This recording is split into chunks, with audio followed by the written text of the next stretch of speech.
এমন তো অবস্থায় আমরা একটা জিনিস পরিলক্ষিত হচ্ছে যে রাজ্যের কি আইন শৃঙ্খলা জনিত পরিস্থিতি, আপনার নেশা বাণিজ্য থেকে শুরু করে নানা ক্ষেত্রে দিনকে দিন নানা ধরনের অবনতি বাড়ছে বই কমছে না।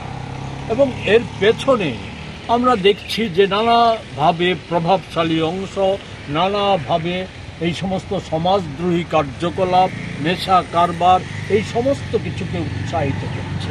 বিশেষ করে শাসক দলের একাংশের নেতা, প্রাক্তন মুখ্যমন্ত্রী সহ তাদের যে বক্তব্য, এই বক্তব্যগুলি সেখানে শাসক দলের দুষ্কৃতিকারীদেরকে উৎসাহিত করছে।